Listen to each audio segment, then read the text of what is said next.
ในฐานะที่เราเป็นทหารกันบางทีเราก็ต้องผิดอาจจะมีข้อจำกัดผิดศีลบ้างอะไรบ้างจะทำยังไงดีมีทางแก้ไหมมีนะไม่น่าเชื่อว่าพระเจ้ามีทางแก้เอาไว้สำหรับผู้ที่ยังศีลบกพร่องนะพระองค์แบ่งมนุษย์เนี่ยเป็น10จำพวกในบุคคล10จำพวกเนี่ยมีอยู่5กลุ่มกลุ่มแรกเนี่ยเป็นพวกทุศีลนะทุศีลมีศีลราคะกล้ามักโกรธฟุ้งซ่าน5กลุ่มเนี่ยจะถูกแบ่งเป็นกลุ่มละ2พวกฟังกับพวกไม่ฟังนะพวกฟังกับพวกไม่ฟังทั้ง2กลุ่มเลยจึงเป็นบุคคล10จำพวกไอ้พวกฟังเนี่ยจะรอดไอ้พวกไม่ฟังเนี่ยไม่รอดนะพวกฟังนี่คือยังไงคุณสมบัติเขาคือเขากระทำกิจเนื่องด้วยการฟังกระทำกิจเนื่องด้วยความเป็นผู้หูสูตรแทงตลอดอย่างดีด้วยทิฏฐิ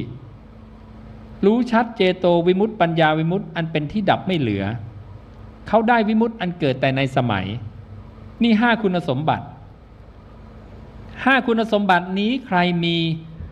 แม้จะทุศีลก็ตามหรือมีศีลก็ตามหรือราคะกล้าหรือมักโกรธหรือฟุ้งซ่านก็ตามพวกนี้จะไปทางเจริญไม่ไปทางเสื่อมถึงความเจริญอย่างเดียวไม่ถึงความเสื่อมนะนี่วิธีเอาตัวรอดพระพุทธเจ้าเนี่ยมาเพื่อให้โอกาสคนทุกประเภทได้หลุดพ้นแต่ละคนเนี่ยมีอินทรีย์5ที่ไม่เท่ากันศรัทธาไม่เท่ากันวิริยะสติสมาธิปัญญาไม่เท่ากันถ้าใครไปทางตรงนี้ตันพระพุทธเจ้าบอกทางเลี้ยวให้นะไม่ต้องกลัวมีวิธีแก้นะเราราคะกล้าเรามักโกรธเราฟุ้งซ่านแก้ด้วยสุตตะตัวนี้แก้ได้แต่ต้องแก้แบบไหนสุตตะแบบไหนแบบฟังมากๆฟังเนืองๆนะคือการกระทำกิจด้วยการฟังด้วยการเป็นพหูสูตรคือฟังมากฟังบ่อยและทำความเข้าใจนั่นเองคือแทงตลอดอย่างดีด้วยความเห็นนะได้วิมุตติอันเกิดแต่ในสมัยคืออย่างน้อยโยมต้องได้สมาธิบ้างนะสมยวิมุตติคือได้สมาธิชั่วครั้งชั่วคราวนิดๆหน่อยๆต้องได้บ้าง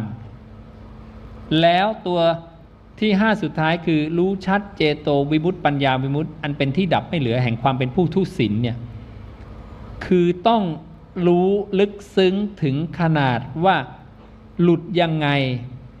อย่างเช่นถ้าโยมศึกษาไปเรื่อยๆโยมจะรู้ว่าการทุศีลหรือการมีศีลเนี่ยมันอยู่ที่ความคิดโยมจะฆ่าสัตว์โยมคิดก่อนไหมคิดโยมจะขโมยโยมคิดก่อนไหมคิดนี่แหละมูลเหตุของศีลมาจากตัวคิดและถ้าโยมสามารถกำจัดความคิดได้ไม่ให้เกิดศีลไม่ต้องพูดถึงเพราะโยมมาเล่นตัวบนแล้วดังนั้นสัมมาสังกัปปะเนี่ยดำริชอบคือทิ้งความคิดอกุศลเรื่อยๆเนี่ยศีลไม่ต้องพูดถึงศีลมาเองศีลมาเองเพราะโยมไม่คิดอกุศลข้อปฏิบัติกายวาจาจะผิดไม่ได้มันไม่ผิดมาแต่ความคิดนะดังนั้นถ้าใครสามารถคุมความคิดตัวเองได้มีอำนาจเหนือความคิดโดยทำให้ความคิดอกุศลไม่เกิดเลยพระองค์เรียกมีชื่อมอบให้ว่าเรียกอภิพายตนะเป็นผู้ครอบงำอายตนะได้นะไม่ให้อกุศลในใจเกิดเลยนะค่อยๆศึกษาไปอาตมาว่าสนุกศึกษาคำพระศาสดาแล้วสนุกได้ความรู้มากมายนะแล้วเราจะมีวิธีเอาตัวรอดได้ที่สำคัญนะเจ้าสรการนี้เมาเหล้านะแล้วพระเจ้าพยากรณ์ว่าเป็นโสดาบันนะตอนช่วงตายเพื่อนสรการนี้บอกว่าโอ้โหอย่างนี้มันก็เป็นโสดาบันกันหมดละสินะพระพุทธเจ้าอาศัยอะไรพระองค์ก็บอกเหตุผล2ขยักแรกบอกว่าสรการนี้เจ้าสรการนี้เนี่ย มีความเลื่อมใสในพระพุทธพระธรรมพระสงฆ์มาตลอดราตรีอันยาวนานใครมีคุณสมบัติแบบนี้จะพยากรณ์ว่าไปสู่วินิบาตนั้นไม่ได้นะนี่คุณสมบัติที่หนึ่งและก่อนตายพระองค์บอกสรการนี้สมาทานซึ่งสิกขาก่อนสิ้นพระชนม์ครบคุณสมบัติโสดาบันพอดีเลยพระองค์จึงพยากรณ์เจ้าสรการนี้ผู้ทุรพลด้วยสิกขาเสวยน้ำจันทร์มาเกือบตลอดชีวิตนั้นว่าเป็นโสดาบันมีความไม่ตกต่ำเป็นธรรมดาเป็นผู้เที่ยงแท้ต่อนิพพานมีอันตรัสรู้พร้อมในเบื้องหน้าเห็นไหมเราลองไปดูพระสูตรสรการนี้นะแล้วก็เก็บรายละเอียดอ่านในตรงนี้ให้ดีเราก็จะได้กำลังใจว่ามันยังมีวิธีแก้มีหนทางออกของคนที่ทุศีลหรือมีศีลก็ตามหรือราคะกล้าหรือมักโกรธหรือฟุ้งซ่านเนี่ยการมารู้คำศาสดาของเรามีประโยชน์อย่างนี้นะไม่ใช่ว่าอาตมาจะให้บวชกันหมดนะไม่ต้องอยู่เป็นฆราวาสนี่แหละแต่เป็นฆราวาสชั้นเลิศชั้นประเสริฐชั้นสูงสุดได้และเราก็ได้ภคทรัพย์มาโดยธรรมได้เฟื่องฟูด้วยยศและมิตรสหายได้นะด้วยคุณธรรมที่พระองค์บอกนะ5ประการหรือ4ประการ4ประการเนี่ยตัดสุตตะไป1อันทำแค่4ข้อก็ได้แล้วศรัทธาศีลจาคะปัญญา4ข้อจะได้ทำ4ประการอันน่ารักใคร่น่าปรารถนาน่าพอใจหาได้ยากในโลกคือโภคทรัพย์จะเกิดขึ้นแก่เราโดยธรรมยศจะเฟื่องฟูแก่เราพร้อมทั้งมิตรสหายเราจะเป็นผู้มีอายุยืนนานตายแล้วจะเข้าสู่สุคติโลกสวรรค์นี้คือธรรม4ประการที่น่ารักใคร่น่าปรารถนาน่าพอใจหาได้ยากในโลกเกิดขึ้นเพราะธรรม4ประการคือศรัทธาศีลจาคะปัญญา4ข้อนี้เท่านั้นเองเห็นไหมง่ายๆนะคนเราเจริญทั้ง2ทางได้ไหมพระพุทธเจ้าบอกได้โยมเจริญทั้งทางโลกมียศถาบรรดาศักดิ์มีอำนาจมีเงินทองนะมีบริษัทบริวารแล้วเป็นอริยบุคคลด้วยพระเจ้าบอกได้นะสามารถทำได้ในพระสูตรที่พระองค์บอกว่าให้สร้างศรัทธาศีลสุตตะจาคะปัญญา5อย่างอีกเหมือนกันแต่เพิ่มสุตตะเข้าไปอีก1อันนะบุคคลนี้เจริญด้วยบุตรภรรยาข้าทาสกรรมกรทรัพย์อันเต็มขนาดแห่งบริสุทธิ์แห่งทรัพย์อันเต็มขนาดนะเจริญด้วยสัตว์4เท้ามีไหมพระสูตรขึ้นหรือยังเห็นนะ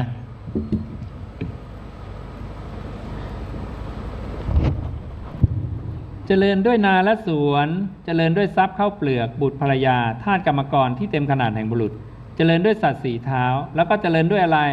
ศรัทธาศีลสุตตะจาคะปัญญาคนคนนี้เอาดีได้ทั้งฝ่ายโลกและฝ่ายธรรมโลกก็เจริญด้วยธรรมฝ่ายธรรมะก็เจริญด้วยเห็นไหม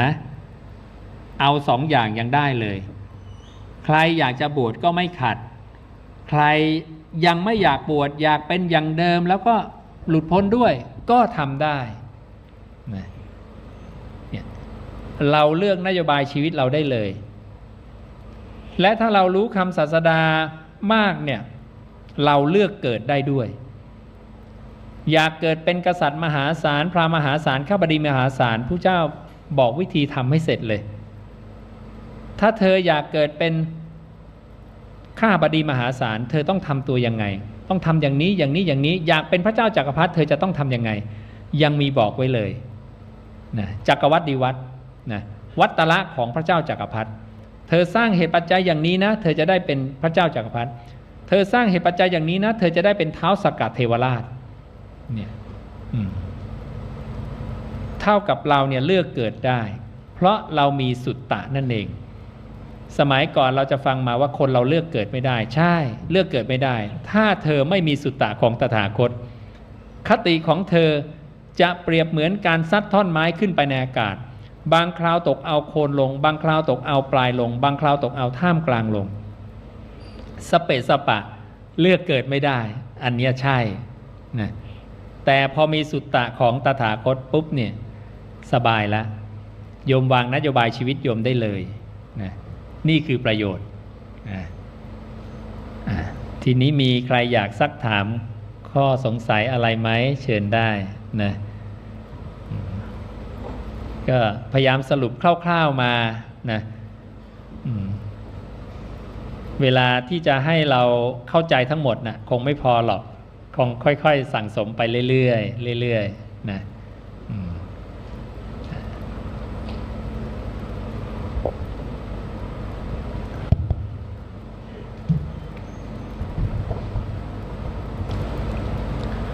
นมัสการถามพระอาจารย์ครับ คือมีคำพูดที่ว่าศาสนาพุทธจะดำรงอยู่ได้ด้วยพุทธบริษัททั้งสี่แต่ตอนนี้นะครับประเทศไทยมีแค่3พุทธบริษัทจะมีผลอย่างไรต่อการดำรงของพุทธศาสนาครับขอเรียนถามก็ตรงนี้ไม่ยากเพราะว่าศาสนาพุทธเนี่ยคำนึงถึงหมู่มนุษย์ทั่วโลกไม่ได้คำนึงถึงแต่ประเทศไทยอย่างเดียวนะเพราะว่าบริษัท4ของพระองค์เนี่ยมีกระจายไปทั่วโลกนะในประเทศอื่นก็มีบริษัทที่เหลืออยู่เหมือนกันนะอย่างนี้นั้นก็คือช่วยกันได้นะแสดงว่าคำพูดนี้เป็นพุทธวจนะใช่ไหมครับเป็นอยู่ท่านเปล่งออกมาเป็นอยู่ใช่ใช่แล้วความดำรงความตั้งมั่นแห่งพระสัทธรรมเนี่ยพระองค์บอก4อย่างอันดับแรกเนี่ยพระองค์ชี้มาที่ตัวบทพยัญชนะบทพยัญชนะต้องถูกมีความหมายถูกนะพยัญชนะถูกต้องอรรถะก็ต้องถูกต้องมีนัยยะถูกต้องนี่เป็นข้อแรกเลยนี่ปัญหาเนี่ยข้อแรกเนี่ยเรายังมีไม่ชัดมีเหมือนกันพระไตรปิฎกก็อย่างที่บอกมันมีคำแต่งหมายปนอยู่ด้วยนะเรายังไม่มีแบบเพียวๆล้วนๆซึ่งมันทำให้การศึกษาการอ่านเนี่ยต่อเนื่องนะตรงนี้ก็ไม่ยากค่อยๆทำไปได้นะ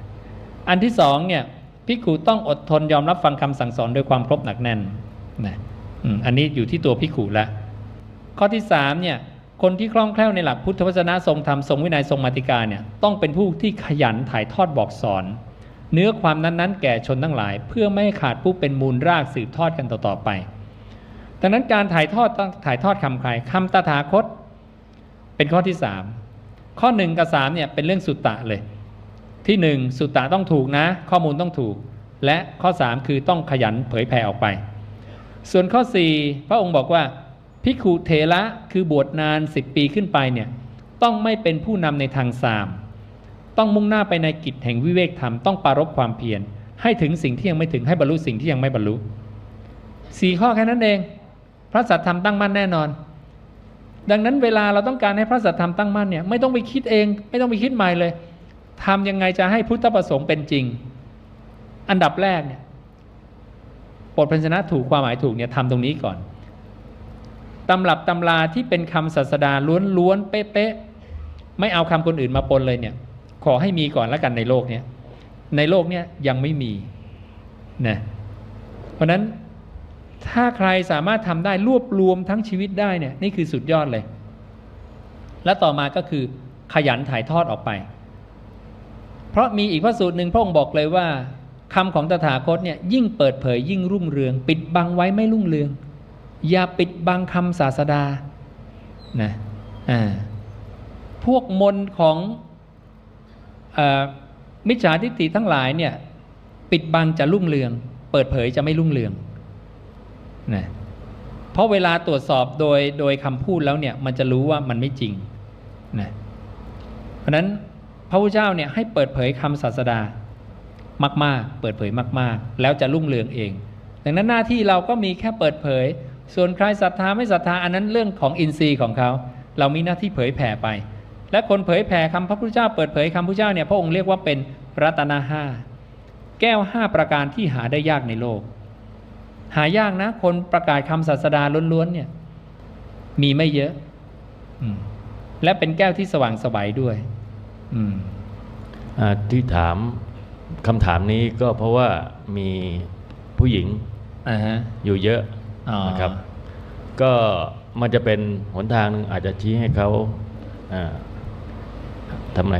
คำนึงถึงสิทธิ์ในการที่จะเข้าถึงการหลุดพ้นนี้นะครับแล้วก็พอจะมีทางแก้อย่างไรได้บ้างครับที่จะให้ในประเทศไทยนี่สามารถบวชเป็นภิกษุณีทางแก้เนี่ยเนื่องจากปัญหาในพุทธศาสนาเนี่ยมีเยอะเวลาเราจะแก้ปัญหาตอนนี้มันจะติดปัญหาคือแต่ละคนใช้คำตอบในการแก้เนี่ยไม่เหมือนกันยังไม่อิงไปที่พระพุทธเจ้าจะอิงไปแค่อาจารย์นี้บอกอย่างนี้อาจารย์นี้บอกอย่างนี้อาจารย์นั้นบอกอย่างนั้นแก้ไม่มีทางได้จะแก้ปัญหาใดก็ตามอันดับแรกขอให้ทุกคนเนี่ยยอมรับพระพุทธเจ้าก่อนว่าทุกปัญหาจะขอแก้จากพระพุทธเจ้าได้ไหมถ้าหลักการนี้ยืนมั่นจบแน่นอนแก้ได้ทุกปัญหาเพราะพระพุทธเจ้าเนี่ยตอบไปหมดแล้วทุกปัญหาขอให้ยอมพระพุทธเจ้าจริงเถอะใช่ไหมหลักการเนี่ยตั้งเลยขอใช้พุทธวจนะคำจากปากพระศาสดาเท่านั้นแล้วโยมจะแก้ปัญหาอะไรมีคำตอบหมดพระพุทธเจ้าตอบไว้หมดเลยนะครับจบคำถามครับขอบคุณนมัสการ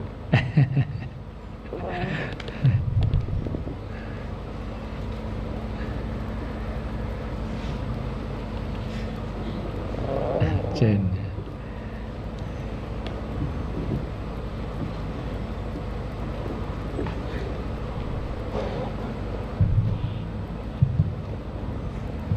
นมัสการพระเดชพระคุณเจ้าครับ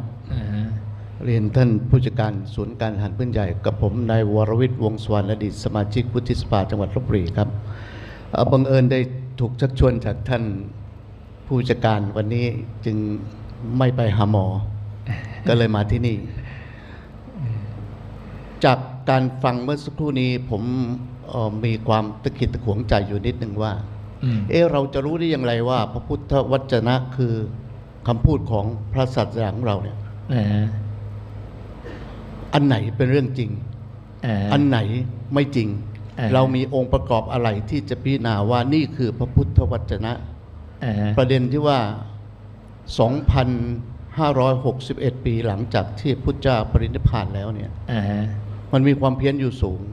เพราะฉะนั้นจึงมีองค์กรจึงมีพระสงฆ์หลายรูปหลายองค์เหลือเกินที่อ้างเอาพระพุทธวจนะของพระองค์นี่ก็อ้างเพราะฉะนั้นผมอยากจะเรียนถามพระคุณเจ้าว่าจะมีหลักการสังเกตใดแม้กระทั่งคำพูดที่ท่านมาบรรยายในวันนี้ผมก็ยังอิงว่าเราจะรู้ได้ไงว่าอันไหนคือพระพุทธวจนะจริงของพระองค์ครับสอบถามครับได้ไม่ยากตรงนี้ เราแบ่งการหลักฐานเป็นสองส่วนดีไหมครับส่วนทางโลกกับส่วนทางธรรมครับส่วนทางโลกที่เราเชื่อกันว่าภิกขุต้องห่มจีวรไม่นุ่งเสื้อกางเกงหรือว่าภิกขุทุกวันเนี่ยต้องนั่งสวดปาติโมกข์กันทุกกึ่งเดือนถ้าอยู่4 รูปขึ้นไปความเชื่อเหล่านี้เรามีที่มาที่ไปอย่างไรนั่นก็คือหลักฐานที่มีอยู่ในโลกนั้นหลักฐานที่มีอยู่ในโลกเนี่ยใครมีเอามาเลยเอามาเสร็จแล้วเอามาเทียบเคียงและเก่าที่สุดอยู่ที่ไหนเราก็เลยทำไทม์ไลน์ไว้ให้ไงอย่างที่บอกว่าคำพระศาสดาเนี่ยมายังไงเราก็สงสัยเหมือนกันต่างคนต่างอ้างคำศาสดาเนี่ยมันใช่ไหมนี่เอาแบบหลักฐานแบบโลกก่อนนะ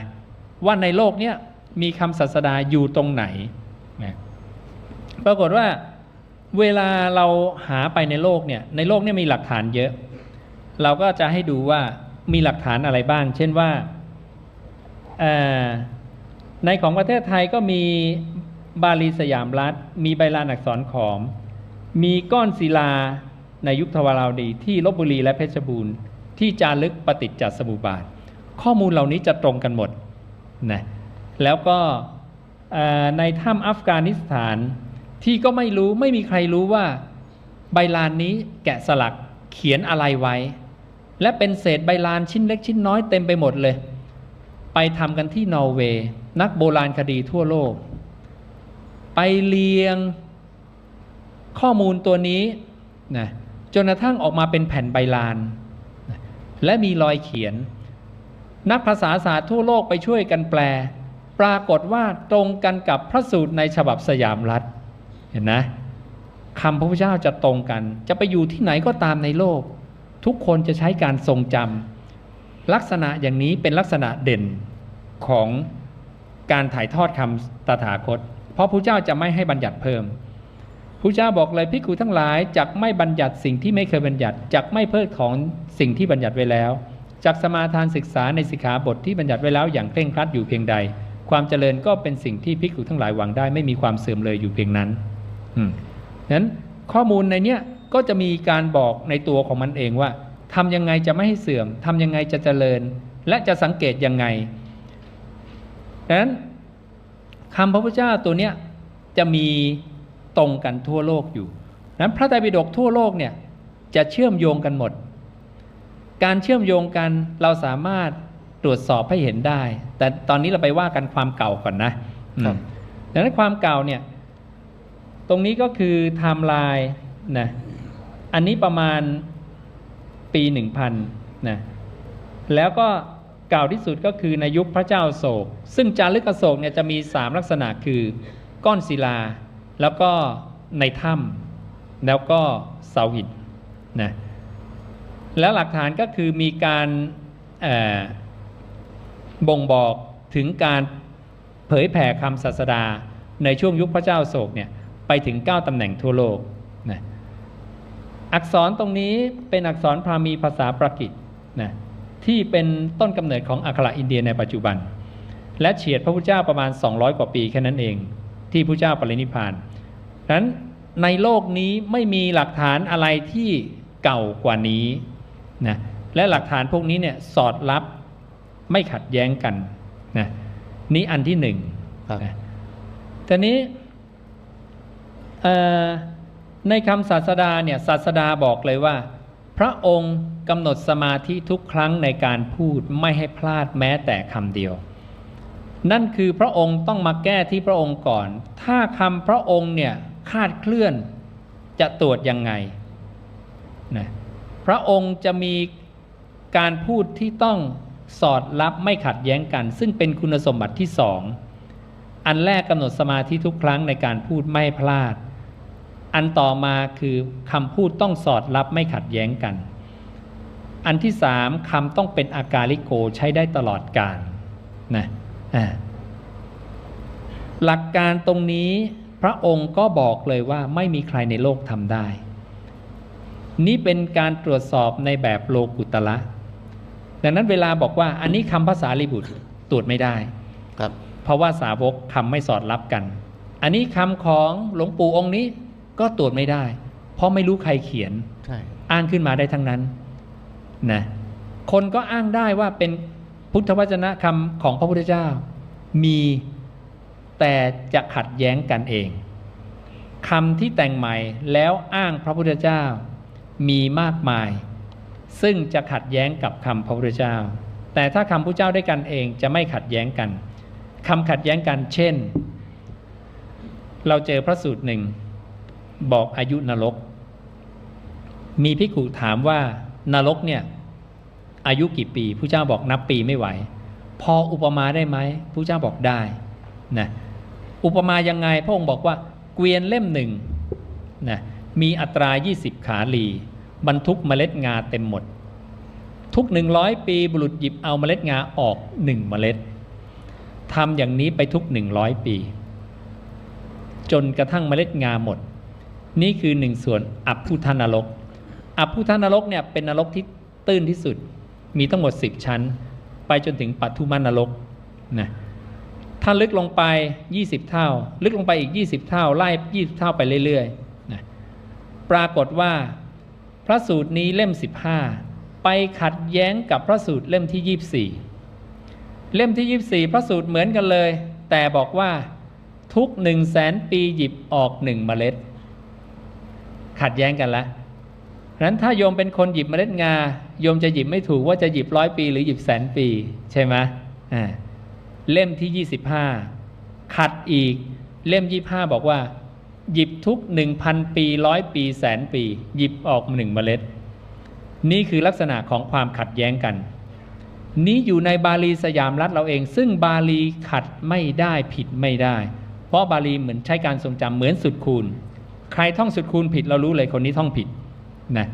ผิดไม่ได้ต้องเป๊ะมากเลยทุกพยัญชนะ ขออนุญาตถามพี่นิดนะครับว่าบาลีสยามรัฐนี่เป็นเอกสารอยู่ในสยามของเราใช่ไหมครับถูกต้องในสมัยรัชกาลที่5รัชกาลที่5เป็นผู้ดำริธรรมเราเชื่อตรงนี้เป็นคัมภีร์ของเราเลยใช่ไหมครับณวันนี้ถูกต้องทุกสำนักในประเทศไทยตอนนี้ใช้ตัวบาลีสยามรัฐเป็นตัวอ้างอิงหมดนะทุกคนยิงไปที่ตัวนี้แล้วมาถูกแปลเป็นภาษาไทยที่อ่านแล้วเข้าใจช่วงประมาณยุครัชกาลที่8รัชกาลที่8มีการตั้งคณะทำงานขึ้นมาแต่ละยุคเนี่ยตั้งแต่ร.1 ร.5 ร.8 มีการตั้งคณะทำงานขึ้นมาทำบาลีสยามรัฐนี่ก็คงจะมาจากตั้งแต่สมัยพระเจ้าอโศก234 ปีด้วยใช่ไหมครับถูกต้องใช่แต่ก่อนนั้นก็คือเอามาจากยุครัชกาลที่1ก่อน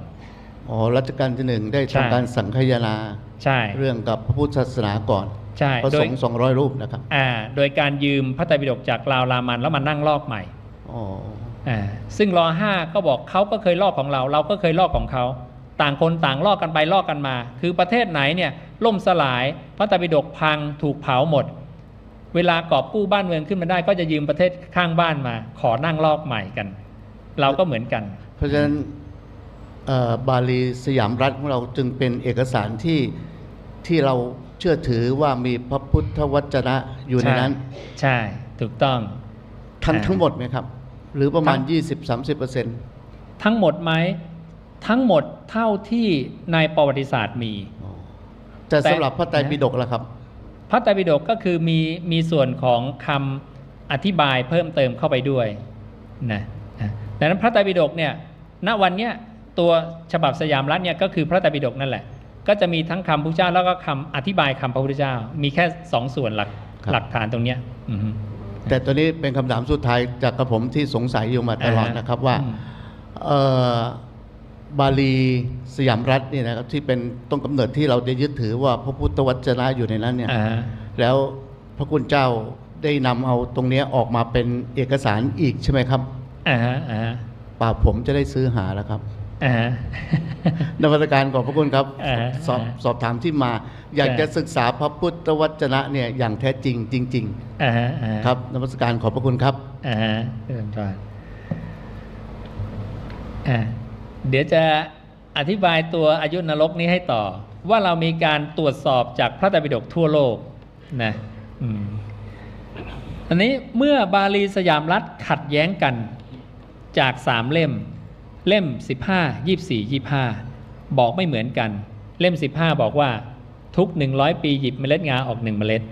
เล่ม24บอกว่าทุก100,000 ปีหยิบออก1 เมล็ดเล่ม25บอกทุก100 ปี1,000 ปีแสนปีหยิบออก1 เมล็ดนะตรวจยังไงเราก็ไปดูของอะไรบ้างไล่ไปอันนี้ของฉบับสยามรัฐรูดไปว่ามีฉบับอะไรที่เอามานะของมหาจุฬาของมหาเถรสมาคมของขอมของ Wisdom Publication ของอเมริกาโรมันสคริปต์ของพม่าและโรมันสคริปต์ของอินเดียคือวิปัสสนารีเสิร์ชนะ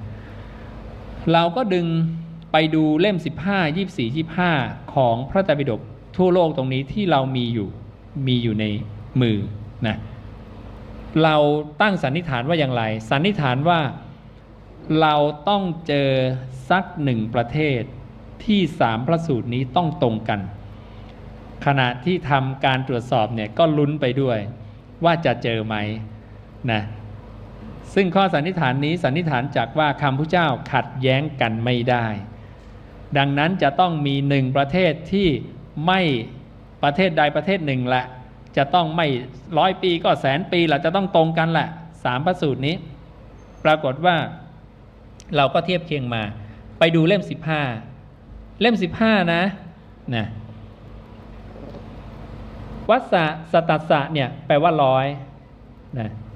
บาลีสยามรัฐเนี่ยกับรศ112เนี่ยก็คือเนื้อหาเดียวกัน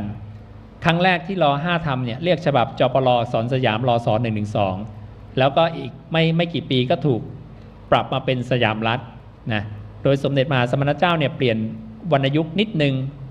ยุบบัญชาการกับยามการเหลือเป็นพินทุนะก็เลยเรียกเป็นบาลีสยามรัฐเป็นอักษรพินทุก็คือเนื้อหาเหมือนกันหมดไม่มีอะไรดังนั้นสยามรัฐเนี่ยใช้100 ปีต่อมาใช้อะไรนะเราเอาระดับประเทศเลยนะระดับประเทศเลื่อนไปแค่นั้นนะของขอมเดี๋ยวหยุดทีละประเทศของขอมก็ใช้100 ปีเลื่อนไปอีกของ Wisdom Publication คือของอเมริกามันมีของ Bali Text Society เนี่ยเขาไม่แปลพระสูตรนี้ของอเมริกาแปลก็คือ100 ปีเหมือนกันโรมันสคริปต์พม่าก็100 ปีโรมันสคริปต์วิปัสสนารีเสิร์ชก็100 ปีนะตรงกันหมดอันนี้ตรงกันหมดนะไปดูเล่ม24ดูเล่มก่อนสิเลขเล่มขยายเลขเล่มเข้าดูเล่ม24อังคุตรนิกายนะจากนั้นไปดูตารางแรกนะดูเฉพาะบาลีเพราะบาลีคือจุดที่ผิดไม่ได้ภาษาไทยเนี่ยจะแปลคาดเคลื่อนบ้างอะไรบ้างบาลีตัวนี้แปลว่าแสนปีนะวัสสะสตะสหัสสัสสะนะแสนปีสยามรัฐแสนปีถัดไปของขอมก็แสนปีนะของบาลีเทคโซไซตี้100 ปีอเมริกา100 ปีพม่า100 ปีโรมันสคริปต์100 ปีของอินเดียนะนี่ถัดไปเล่ม25นะกุฏกนิกายของสยามรัฐนะ100 ปีพันปีแสนปีนะ100 ปีพันปีแสนปีถัดไปของขอม100 ปีพันปีแสนปีเหมือนกันบาลีเทคยัง100 ปีวิสดอมไม่แปลนะโรมันสคริปต์พม่ายัง100 ปีโรมันสคริปต์วิปัสสนารีเสิร์ช100 ปีเห็นไหม2 ประเทศ3 เล่มตรงกันเป๊ะขัดแย้งไม่ได้ขอมีประเทศเดียวเราก็ชื่นใจแล้วนี่มีถึง2 ประเทศสรุปว่าของขอมกับเราคลาดเคลื่อนนะเรากำลังมาดูว่าของใครคลาดเคลื่อนของใครที่ยังคงความเป๊ะอยู่ในพระสูตรเดียวกันนี้มีอีกลำดับชั้นของนรกดันสลับกันนะสลับชั้นกลางๆอะตะตะกับอะหะหะนะอะตะตะอะหะหะเล่ม15เนี่ยบอกอะตะตะตะขึ้นก่อนแล้วหะแต่พอเล่ม24หะขึ้นก่อนแล้วค่อยตะเล่ม25ก็หะขึ้นก่อนตะ24 25เหมือนกันแต่ขัดกับเล่ม15เราก็เช็คอีกพอเช็คคราวเนี่ยนะปรากฏว่าประเทศที่ถูกเนี่ยเหลือประเทศเดียวคือโรมันสคริปต์พม่า3 เล่มตรงกันวิปัสสนารีเสิร์ชของอินเดียยังพลาดเลยนะลองไปดูคร่าวๆก็ได้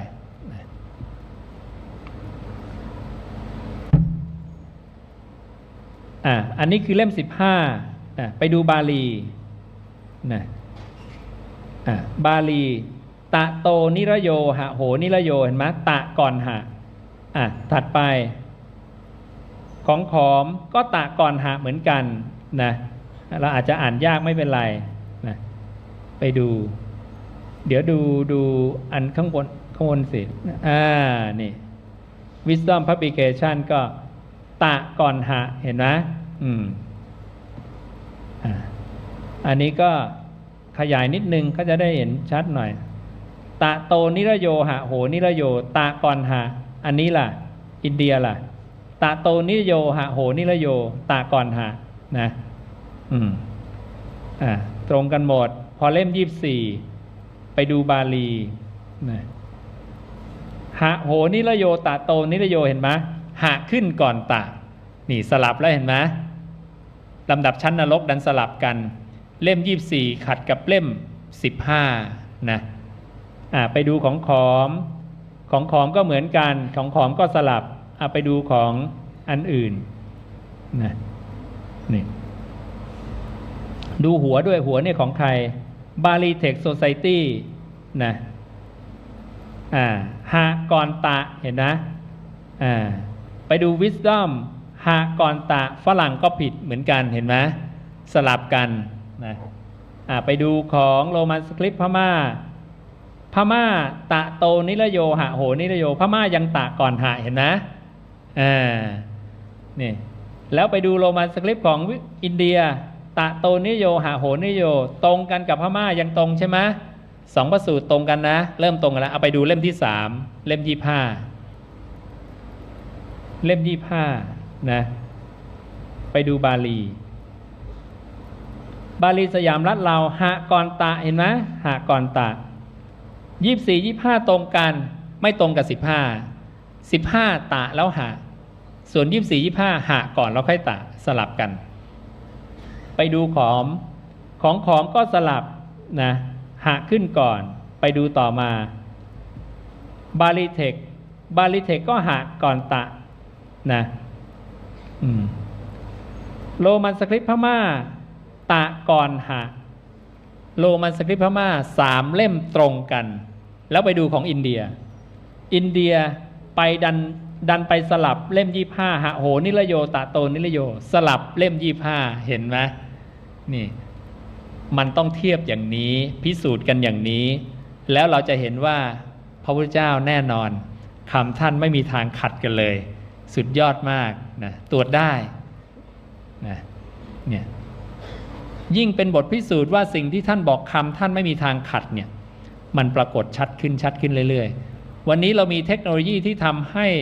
ตรวจสอบได้เร็วแล้วก็ขึ้นโชว์ได้เลยนะเห็นเด่นชัดนะตัวนี้แหละเป็นประโยชน์มากอันนี้ตรวจได้ทุกเรื่องนะหลายเรื่องมากเลยตอนนี้เราตรวจเยอะหลายเรื่องนะอย่าง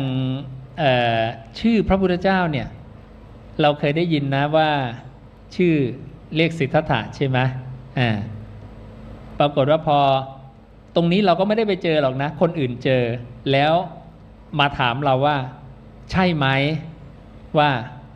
เขาไปเสิร์ชดูเนี่ยในโปรแกรมอีไตที่เรากระจายให้ไปเป็นสาธารณะเนี่ยเขาบอกว่าเขาเสิร์ชสิทธัตถะมาแล้วเนี่ยมันอยู่แต่ในคำสาวกไม่อยู่ในพุทธวจนะเราก็เมื่อ 3-4 ปีก่อนน่ะเราฟังแล้วเราก็เพิ่งได้ยินเหมือนกันเราก็เชื่อมาว่าสิทธัตถะคือใช่แต่พอเราไปเสิร์ชตามเขาจริงสิทธัตถะอยู่แต่ในคำสาวกภาษิตหมดเลยนะไม่อยู่ในพุทธวจนะเลยต้องเปลี่ยนความเชื่อใหม่อีกแล้วนะแล้วชื่อพระเจ้าล่ะชื่ออะไรเราก็เกิดข้อสงสัยต่อก็สืบค้นกันต่อว่าพระเจ้าชื่ออะไรพระองค์เคยบอกชื่อพระองค์เนี่ยบอกมีเป็น10ชื่อนะแล้วชื่อที่แบบลักษณะที่เด่นชัดน่ะเวลาท่านบอกว่าพ่อท่านชื่ออะไรแม่ท่านชื่ออะไรท่านก็ไม่ยอมบอกชื่อท่านอีกท่านบอกว่าแต่โคตรคือตระกูลว่าโคตมะโคตรไม่บอกชื่ออีกปรากฏว่าไปเจอในพระสูตรที่ปัญจวัคคีย์เนี่ยเรียกพระพุทธเจ้าโอ้โหฟลุกมากเลยส่งอาสากระจายกันหาว่าซ่อนอยู่ในไหนซ่อนอยู่ในไหนคือท่านไม่ได้บอกตรงๆไงพอท่านไปเจอปัญจวัคคีย์เนี่ยปัญจวัคคีย์เรียกพระเจ้าว่าโคตมะและอาวุโสพระเจ้าบอกปัญจวัคคีย์อย่าเรียกเราโดยชื่อและโดยคำว่าอาวุโสเห็นนะดูดีๆนะปัญจวัคคีย์เรียกพระเจ้าว่าโคตมะนะกับอาวุโสแล้วพระเจ้าบอกว่าอย่าเรียกเราโดยนามและโดยคำว่าอาวุโสล็อก2อันคืออาวุโสตรงใช่ไหมแล้วคำว่าโคตมะที่ปัญจวัคคีย์เรียกเนี่ยพระเจ้าใช้คำว่านามหรือนามะนะอันนี้เราเช็คในบาลีดังนั้นแสดงว่าชื่อพระพุทธเจ้ายอมรับว่าปัญจวัคคีย์เนี่ยที่เรียกมาเนี่ยคือนามของพระองค์นี่เราเช็คกันอย่างนี้ต้องเอาจากปากพระพุทธเจ้าว่าที่พระพุทธเจ้าพูดจริงๆว่าอันเนี้ยนามของท่านเนี่ยมีไหมโดยบาลีไปเจอในพระสูตรนี้นั่นเองอย่าเรียกเราโดยนามหรือโดยคำว่าอาวุโส ปัญจวัคคีย์เรียกโคตมะกับอาวุโสแล้วพระเจ้าปฏิเสธอย่าเรียกเราอาวุโสนะอย่าเรียกเราโดยนามนะนามคู่กับอันนี้คือโคตมะดังนั้นพระพุทธเจ้าเนี่ยชื่อพระองค์ก็คือโคตมะหรือภาษาไทยคือโคดมพระโคดมนั่นเองนะเท่ากับว่าชื่อของท่านกับโคดของท่านเนี่ยตรงกันเป็นไปได้ไหมเราก็เช็คต่ออีกชื่อคนเราน่าจะชื่อหนึ่งนามสกุลน่าจะอีกชื่อหนึ่งนะปรากฏว่าพระพุทธเจ้าของเราเองเล่าอดีตพระพุทธเจ้าตั้งแต่91กัปที่แล้วว่าพระนามวิปัสสีนะ31กัปที่แล้วพระนามสิกขีนะเวสสภูถัดมาเลยมาถึงพระเจ้าพระพุทธเจ้าพระนามกัสสปะนามสกุลท่านกัสสปะโคตชื่อกับสกุลตรงกันก็แสดงว่าเป็นฐานะที่เป็นไปได้ว่าพระพุทธเจ้าของเราชื่อกับตระกูลเนี่ยตรงกันเหมือนกันคือโคตมะโคตกับชื่อก็คือโคดมหรือโคตมะเหมือนกันเหมือนกับพระพุทธเจ้าพระนามกัสสปะพระองค์ก็ชื่อกัสสปะแล้วโคตก็กัสสปะเหมือนกันนี่ก็มีตัวอย่างที่ชื่อและนามสกุลเนี่ยซ้ำกันเนี่ยเราสืบค้นอย่างนี้แล้วก็อย่างรูปปั้นพระพุทธเจ้ามีผมไหมมีผมกันใช่ไหมเนี่ยมีผมเวลาเราเจอรูปปั้นพระพุทธเจ้าก็จะมีผมเป็นมวยใช่ไหมกดเป็นก้นหอยอะไรอย่างนี้นะแต่ปรากฏว่าสมณพราหมณ์เหล่าอื่นเนี่ยเรียกพระพุทธเจ้าว่าสมณะหัวโล้นเราก็สงสัยมาตลอดว่าจริงๆพระพุทธเจ้าก็คงจะปรงผมด้วยไม่ได้มีผมแต่อยากหาคำที่พระเจ้าตรัสเองโดยตรงว่าท่านเนี่ยปรงผมปรากฏว่าไปเจอในพระสูตรในบาลีใช้คำว่านิวุตตะเกโสในพระสูตรที่ตรัสกับภารัตวาชพราหมณ์นะพระองค์ตรัสว่าพระองค์เนี่ยนะห่มสังคติมีผมอันถูกโกนแล้วคือนิวุตตะเกโสเกโสก็คือผมนิวุตตะก็คือโกนแล้วมีผมที่ถูกโกนแล้วออกจากปากพระเจ้าเลยอันนี้จากพระโอษฐ์เลยก็เลยเป็นตัวยืนยันได้ว่าพระพุทธเจ้าเนี่ยปรงผมด้วยเช่นกันนะก็จะสอดรับกับสมณพราหมณ์เหล่าอื่นที่เรียกพระเจ้าว่าสมณะหัวโล้นนะอย่างเช่นภารัตวาชะเห็นพระศาสดาเดินมาแต่ไกลเรียกพระเจ้าว่าหยุดอยู่ที่นั่นแหละสมณะหยุดอยู่ที่นั่นแหละคนโล้นหยุดอยู่ที่นั่นแหละคนถอยเรียก3แบบเห็นนะพระเจ้าตอบว่ายังไงพระเจ้าก็บอกภารัตวาชะที่เธอว่าเราว่าเป็นคนถอยเนี่ยคุณธรรมอะไรหรือที่ทำให้คนเป็นคนถอยไหนลองกล่าวมาสิคนถอยเขามีคุณสมบัติยังไงนะก็ถามภารัตวาชะตอบไม่ได้เห็นนะว่าคนอื่นว่าเป็นคนถอยแต่ไม่รู้ว่าคุณสมบัติยังไงพระเจ้าก็เลยบอกภารัตวาชะคนถอยมีอย่างนี้นะนี่บัญญัติออกมานะเป็น10คุณสมบัติเลยนะเนี่ยเราจะเจอพระสูตรเยอะมากเลย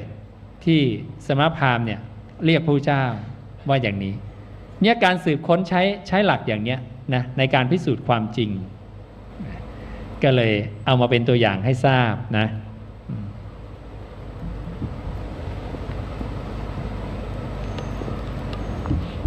มีใครมีข้อสงสัยอย่างอื่นไหมเชิญนะ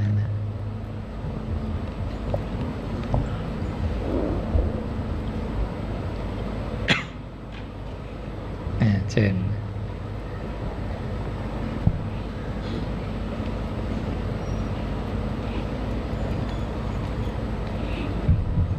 มัสการพระอาจารย์ครับได้บวชมาได้ยินว่าพระพุทธองค์ตรัสว่าผู้บวชเมื่อแก่เอาดีได้ยากครับแต่นี้ไม่ใช่ปัญหาที่ผมสงสัยว่าปัจจุบันเนี่ยพระหนุ่มก็มีปัญหาดูวิดีโอคลิปมั่งเป็นเล่นตะก้อมั่งดูวิดีโอโป๊บ้างส่วนพระแก่ก็ตามที่พระพุทธองค์ตรัสว่าเอาดีได้ยากอยากทราบว่าทำบุญกับพระหนุ่มหรือพระแก่อันไหนดีกว่ากันครับทำบุญกับพระหนุ่มหรือพระแก่ดีกว่ากันพระศาสดาตรัสบอก อานิสงส์อย่างนี้ไม่ได้เกี่ยวกับว่าแก่หรือหนุ่มเกี่ยวกับคุณธรรมนะพระองค์แบ่งว่า นัยยะของการทำบุญหรือการถวายทานแก่ผู้รับเนี่ยในเล่มหนังสือเล่มทานเนี่ยจะมีบอกว่าผู้ให้กับผู้รับเป็นภาพกว้างๆก่อนนะบริสุทธิ์ทั้งสองฝ่ายไหมใช้วัดกันที่ศีลบริสุทธิ์ไหมสองฝ่ายเนี่ยผู้ให้บริสุทธิ์ไหมผู้รับบริสุทธิ์ไหมทานบริสุทธิ์4แบบนะบริสุทธิ์ทั้งฝ่ายผู้ให้และบริสุทธิ์ทั้งฝ่ายผู้รับไม่บริสุทธิ์ทั้งสองฝ่ายผู้ให้ก็ไม่บริสุทธิ์ผู้รับก็ไม่บริสุทธิ์ก็บกพร่องไปบริสุทธิ์อย่างละฝ่ายผู้ให้บริสุทธิ์ผู้รับไม่บริสุทธิ์นะผู้ให้ไม่บริสุทธิ์ผู้รับบริสุทธิ์อย่างนี้ทีนี้มาดูฝั่งผู้รับนะฝั่งผู้รับเนี่ยแบ่งเป็นปาติปุคลิก14มีการให้โดยเฉพาะเจาะจง14แบบ14แบบไล่ไปอะไรตั้งแต่เดรัจฉานให้กับเดรัจฉานได้100 เท่าให้กับปุถุชนที่ทุศีลได้1,000 เท่าให้กับปุถุชนที่มีศีลได้100,000 เท่าให้กับบุคคลภายนอกผู้ปราศจากกามได้100,000 โกฏเท่านักบวชลัทธิอื่นเนี่ยที่เขาทำตนหลีกออกจากกามนะได้100,000 โกฏเท่าทำกับอริยบุคคลผู้ปฏิบัติเพื่อความเป็นโสตาปัตติผลนับประมาณไม่ได้จะป่วยกล่าวไปยายถึงอริยบุคคลขั้นที่สูงขึ้นไปเวลานับประมาณไม่ได้เนี่ยพระองค์มักจะใช้อุปมาเหมือนน้ำในมหาสมุทรไม่อาจนับได้ว่ากี่อาละหักกะกี่ลิตรเนี่ยนับไม่ไหวนะนั่นคือความมากของอานิสงส์ของบุญที่ได้ไม่เกี่ยวกับแก่หรือหนุ่มพระเจ้าประเสนที่โกศลเคยถามพระพุทธเจ้าว่าจะทำบุญที่ไหนพระพุทธเจ้าบอกว่าศรัทธาที่ไหนทำที่นั่นแล้วที่ไหนได้มากล่ะพระเจ้าบอกต้องแยกอันนี้ต้องแยกนะศีลดีหรือไม่ดีทำกับผู้มีศีลได้มากทำกับผู้ทุศีลได้น้อยนะจากนั้นก็มาลงเรื่องปาติปุคลิก14แบบในบุคคลและ7แบบในสงฆ์นะทานที่ถึงแล้วในสงฆ์7แบบนะทำทานในภิกขุและภิกขุณีเมื่อผู้เจ้าเป็นประมุขสมัยผู้เจ้ายังอยู่ให้ทานกับภิกขุและภิกขุณีสงฆ์เมื่อผู้เจ้าปรินิพพานแล้วนะให้ทานในหมู่ภิกขุสงฆ์ให้ทานในหมู่ภิกขุณีสงฆ์นะพระเดียงสงฆ์ว่าในหมู่ภิกขุภิกขุณีสงฆ์ว่าขอได้โปรดส่งสงฆ์หรือภิกขุณีจำนวนเท่านั้นเท่านี้มาช่วยรับทานนี่ก็เป็นทานที่ถึงแล้วในสงฆ์พระเดียงภิกขุสงฆ์พระเดียงภิกขุณีสงฆ์รวมแล้ว7แบบในปาติปุคลิก14ไล่มาถึงพระพุทธเจ้านะให้ทานกับพระพุทธเจ้านะไม่เท่าทานที่ถึงแล้วในสงฆ์ได้มากกว่าและทานที่ถึงแล้วในสงฆ์พระองค์ก็แตกออกไปอีกว่าในอนาคตการจักมีภิกขุโคตรภูผู้มีความประพฤติเลวทรามนะมีศีลเป็นคนทุศีลด่างพร้อยมีผ้ากาสาวพัดพันคอทานที่ถึงแล้วในสงฆ์แม่นั้นก็มีผลมากมีอานิสงส์มากนะยังมีผลมากมีอานิสงส์มากอยู่ฉะนั้นในกรณีที่ทานที่ถึงแล้วในสงฆ์เนี่ยกลับมีผลมากกว่าทานที่ให้แม้แต่กับพระพุทธเจ้าโดยตรงที่เป็นปาติปุคลิกทั้ง14แบบอย่างเนี้ยนี่ก็มีอีกหลายนัยยะนะคร่าวๆประมาณนี้ครับขอบพระคุณอาจารย์ครับแสดงว่าทำบุญดีที่สุดก็ทำบุญกับผู้มีศีลใช่ครับขอบคุณครับอีกนัยยะหนึ่งที่อยากให้ทราบต่อเนื่องกันอันนี้นะก็คือพระองค์ทรงยกตัวพระองค์สมัยเกิดเป็นพราหมณ์ชื่อเวลามะรวยมากพระองค์แจกถาดเงินถาดทองเนี่ยแจกถาดเงินเต็มไปด้วยทอง 84,000 ถาดถาดทองเต็มไปด้วยเงิน 84,000 ถาด ช้าง 84,000 ตัวม้า 84,000 ตัวรถนะข้าวน้ำผ้าไหลไปดุจกระแสน้ำพระองค์บอกว่าพระองค์นึกว่าได้ทำมหาทานชั้นเลิศแต่ทานครั้งนั้นสู้ให้กับโสดาบันรูปเดียวยังไม่ได้นะนั้นเราให้ปริมาณมากก็จริงแต่คนที่มารับทานนั้นไม่เป็นผู้มีศีลเลยเป็นคนทุศีลนะสู้ให้โสดาบันรูปเดียวไม่ได้ให้โสดาบัน1 รูปสู้ให้โสดาบัน100 รูปไม่ได้คุณธรรมเท่ากันให้มากได้มากกว่าให้โสดาบัน100 รูปสู้ให้สกทาคามี1 รูปไม่ได้คุณธรรมต่างกันปุ๊บนี่100 เท่าตัวทันทีเลยแล้วก็ไล่100 เท่าตัวไปจนถึงอรหันต์ให้อรหันต์100 รูปสู้ให้พระปัจเจกพุทธเจ้ารูปเดียวไม่ได้ให้พระปัจเจกพุทธเจ้า100 รูปสู้ให้สัมมาสัมพุทธะรูปเดียวไม่ได้นะแล้วให้สัมมาสัมพุทธะเนี่ยนะยังสู้สร้างกุฏิวิหารครั้งหนึ่งไม่ได้ให้สงฆ์ในทิศทั้ง4ได้ใช้สอยนะและการสร้างกุฏิวิหารเนี่ยให้สงฆ์เนี่ยสู้อะไรไม่ได้นะสู้การถึงพระพุทธพระธรรมพระสงฆ์เป็นสรณะไม่ได้นะการถึงพระพุทธพระธรรมพระสงฆ์เป็นสรณะสู้รักษาศีล 5ไม่ได้เพราะโยมศรัทธาแล้วแต่โยมไม่รักษาศีลก็ยังเท่านั้นแต่พอศรัทธาปุ๊บรักษาศีล 5ด้วยมีอานิสงส์มากกว่านะรักษาศีล 5สู้เจริญเมตตาชั่วเวลาสูดดมของหอมไม่ได้มากกว่านะหรือเปรียบเหมือนน้ำนมโคหยด1 หยดกับน้ำนมโค100 หม้อโยมให้ทานเท่ากับ100 หม้อเนี่ยนะคนที่เจริญเมตตาชั่วน้ำนมโคหยดเดียวได้มากกว่านะนี่แล้วการเจริญเมตตาชั่วสูดดมของหอมสู้การเห็นความไม่เที่ยงการเจริญอนิจจสัญญาชั่วเวลาลัดนิ้วมือไม่ได้จบแค่ตรงนี้จบแค่โยมเห็นความไม่เที่ยงในชีวิตสรรพสิ่งทั้งหลายในโลกเนี่ยไม่เที่ยงแปรเปลี่ยนโยมมีความมั่นใจเชื่อใจน้อมใจไปอย่างนี้มีอานิสงส์มากกว่าที่กล่าวมาแล้วทั้งหมดเห็นไหมดังนั้นอยากจะได้อานิสงส์มากเนี่ยโยมอยู่บ้านรักษาศีลนั่งสมาธิเห็นการเกิดดับนี่